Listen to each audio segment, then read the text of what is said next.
Yeah. Before we get to that, remind everyone to download, rate, and subscribe to the podcast, the 415ers, 3 times a week. 415ers also, we have our own social media. Just go and search on Twitter for 415ers. Evan Giddings, Marc, Grandi. We're also on Instagram now, trying to post stuff as much as we can. We appreciate all your support. Marc, the name on the market is Odell Beckham Jr., a guy that was in many ways responsible for the 49ers not being in the Super Bowl last Yeah. year. He was, of course, an addition to the Los Angeles Rams when they traded for him last season. He helps them become Super Bowl champs despite tearing his ACL in the Super Bowl, and he's been working his way back.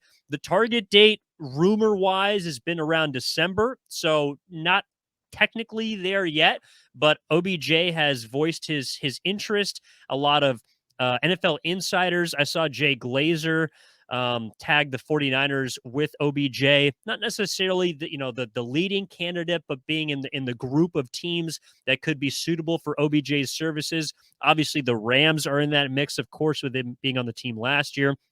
And then I heard on Damon and Ratto, your show, Marc, Peter King also throw the Dallas Cowboys into that category. So, I mean, I know we just talked about all the different ways that Kyle Shanahan is going to have to overcome maybe addition or subtraction by addition, but are you interested in maybe an OBJ Uh, coming to the Bay?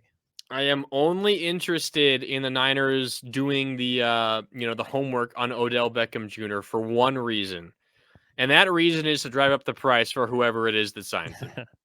The Niners do not need Odell Beckham Jr. There's nothing against him. You mentioned he was phenomenal in the playoffs last year for the Rams. If they don't make that trade midseason with the Browns and acquire him, they probably do not win the Super Bowl. It might have been Niners against the Bengals, and who knows what happens at that point in the Super Bowl. It's nothing against Odell Beckham Jr. When healthy, he has still proven to be an effective wide receiver, and I think he took a big step forward mentally last year, I suppose, when he was, serving second fiddle to Cooper Kupp. It kind of had been, a point of contention is whether he would accept a role like that. But he does not need to be on the 49ers. The 49ers do not need Odell Beckham Jr. We spent the last 20 minutes talking about how the biggest challenge for the 49ers in the second half of the season is spreading the ball around because they have so many weapons. You do not need to add another mouth to this offense at the moment. If Odell Beckham Jr. wants to take the veteran minimum and is totally fine, playing behind Brandon Ayuk and Deebo Samuel, and he's fine with getting only a handful of snaps and a target or two a game, fine. But my assumption is that he does not want to do that.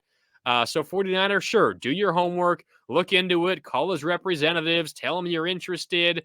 Make us, if it comes to it, tell him what you might offer him, and he'll bring that to some other team, maybe the Buffalo Bills, maybe the Dallas Cowboys, and they have to pay a bit more for him. Who knows? So that's the only reason I want the Niners to be interested in this. I just do not think that they have any need for Odell Beckham Jr. I am with you to an extent. And I know that there are different scenarios under which you bring players in. But Christian McCaffrey seemed like a match made in heaven for the 49ers. Stylistically, I don't think anyone would disagree. He and Shanahan are a match made in heaven. We fawned over that the moment that they got him. But one of the other reasons that they went out and got Christian McCaffrey was so that the Los Angeles Rams could not get Christian McCaffrey, whose offer was just a little bit lower than the 49ers. Cam Akers was involved, I believe. The report was like a second, a third, and a fourth. But of course, with where the Rams are slotted, those picks are not as valuable as the 49ers, who also tossed in a future fifth. So they got a little bit more from San Francisco. Obviously, OBJ and Christian McCaffrey are at very different point in their careers, and OBJ is coming off a large injury, a large looming injury. But I do wonder if being able to sign him, not to say you just take him to take him, but if there's a Buffalo Bills team that is basically depending on Josh Allen's UCL right now, as to how far their season could or could not go. OBJ on that team opposite Stephon Diggs with Gabe Davis, that could be a lethal wide receiving crew. The Dallas Cowboys were another team that was thrown in there. CeeDee Lamb, um, doesn't really have much of a running mate outside of Michael Gallup at this point. He could go back to the Giants. There was another report there. He could go back to the Giants, who really don't have a number one receiver at this point. So as much as I don't think that the Niners need him, I also kind of wonder, okay, well, like could Kyle Shanahan play some hardball just to try and scoop him up away from a potential competitor down the line? That's something that I don't know if you pay an extra umpteen, 100,000 or millions of dollars to do, but it did get my mind working a little bit because the I mean, obviously you get McCaffrey because he's an amazing player. You fit him right into your offense.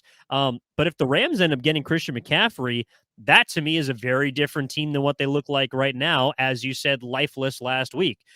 So it's just something to keep an eye on.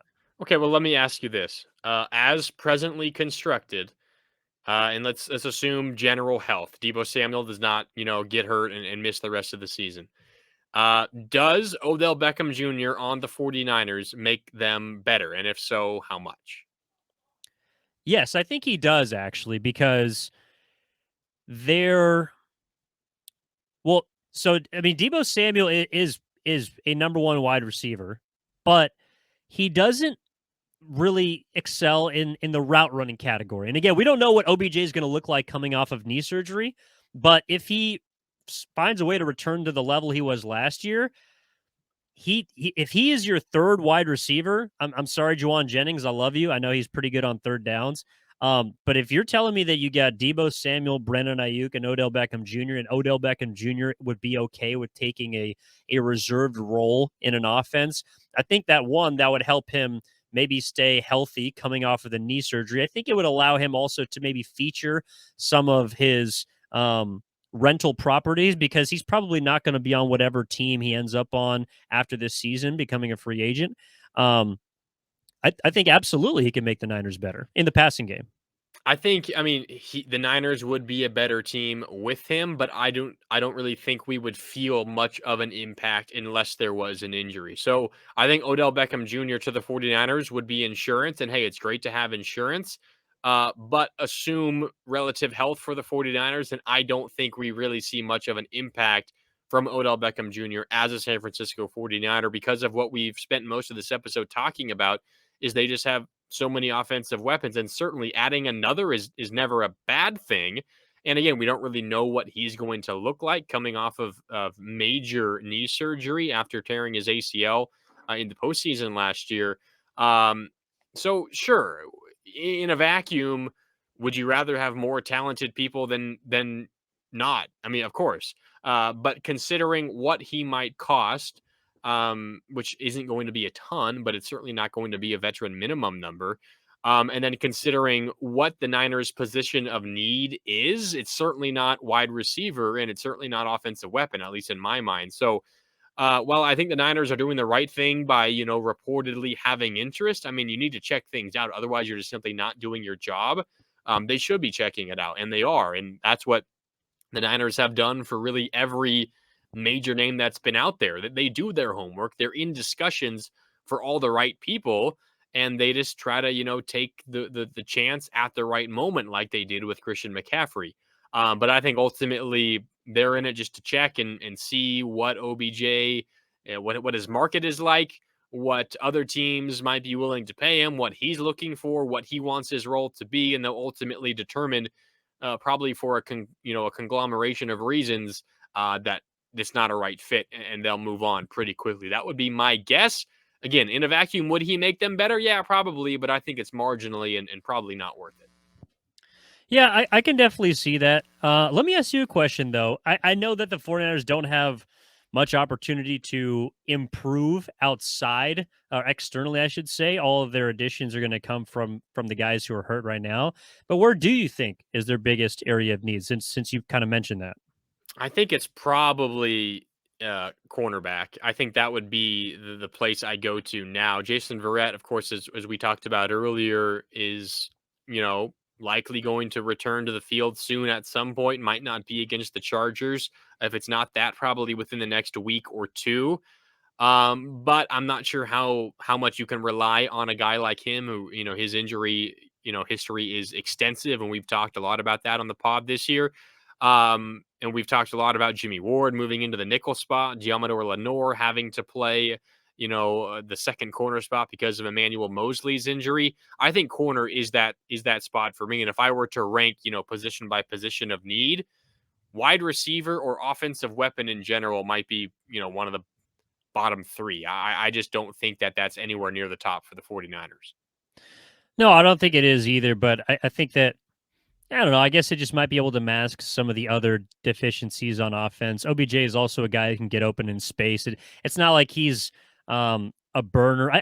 I've seen some stuff on Twitter. People kind of wondering about, Danny Gray or some sort of deep threat that the 49ers may or may not have.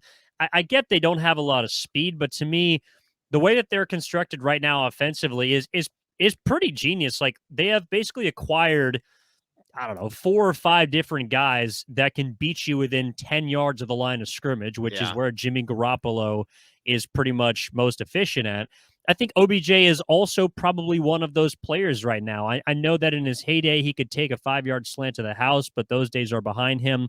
He channeled a bit of that during the postseason run last year for the Rams. I would expect him to be a bit slower. So to me, if I do think stylistically, I mean, we'll have to wait and see, but I do think he could fit into that sort of Shanahan yak or, 5 yards, 10 yards within mode. Yeah, I could see it. I'm not saying he wouldn't make the team better because I think he would. I just don't think it's necessarily worth it. I guess I would turn the question back around to you. I went cornerback. Would you agree that that's probably the Niners' biggest position of need at this point? Yeah, and that's why at the beginning of the episode, to me, although Armstead is certainly a better player than Jason Verrett, and certainly at this point in his career, to me, the Verrett return could have, I guess, a larger impact as far as what injuries, or I guess returns, could help the 49ers just Yeah. because, like, I mean, I didn't necessarily expect a whole lot from Emmanuel Mosley, but I don't think it's a coincidence that about the time that he goes down is also when the Niners start to just get torched through the air. I mean, I know Mariota and the Falcons did a lot of their damage on the ground, but they also kind of got whatever they wanted when they wanted through the air. Mariota started out like 13 of 13 in that game or something like Yeah. that. The Chiefs are a little bit of a different story, but there's going to be a lot of pass heavy teams coming up on the horizon for the 49ers that they're going to need 2 quality corners against. So, yeah, I would say I would agree with you in reference to the corner position being the most important. Yeah, I think that one's relatively obvious, but I mean, you never want to turn down help at any position. I think quickly before we do wrap up, something that we talked about in the last segment was a challenge for the 49ers in the second half. You're talking about pass happy offenses. I mean, you got the Chargers, the Cardinals, New Orleans is not a pass happy offense. If I was playing them, I'd want them to be pass happy. Yeah. And then you have Miami and Tampa Bay. I think we kind of midway or maybe a few weeks into the season talked about how the second half of the season suddenly not nearly as challenging as you thought it might be because Tampa Bay is down, New Orleans is down, Arizona is down, the Raiders are down. But you look at it now and maybe it changes a little bit. I mean, Miami is playing fantastic football again. Tampa Bay, they have Seattle in Germany this week. If they win that, they're on a win streak. They would have won 2 straight games.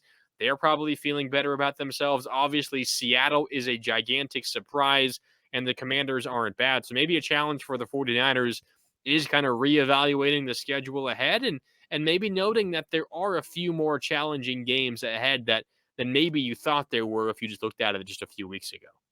Yeah, and obviously we'll break this down further on future episodes, but just to me, the first thing that comes into my head is outside of New Orleans and probably Washington, there's a lot of teams that can score points. Like they may not be that great on paper, but they can score. And that's at least one area so far this year that the 49ers have struggled in is putting up large amounts of points. If there's a team like the Raiders that could potentially score 28 in a game. There's the Cardinals, who are probably not that good, but they've been in the 20s consistently. If your offense has an off day, as the Niners have been known to do, you might be in trouble. So we'll definitely take a look at one of those pass-happy and high-octane offenses on Friday, being the Los Angeles Chargers coming into Levi Stadium this weekend. But for this episode, that'll wrap things up. And Marc, thank you as always, my man. Yeah, thank you as well. I can't wait for Sunday night. It's going to be a long Sunday. Whenever the Niners play Sunday night, you just kind of spend all Sunday sitting around waiting for the game. I know there's a lot of football to keep your eyes on, but Sunday night it makes me impatient because I just want the Niners to play already. So looking forward to it. Yeah, hopefully it won't be like the last Saturday Night Football game. We're going to talk more about it on Friday. And in the meantime, take it easy. This has been the 415ers podcast. As always, coming to you on the Odyssey Sports Podcast Network with 95.7 The Game. We will talk to you next time.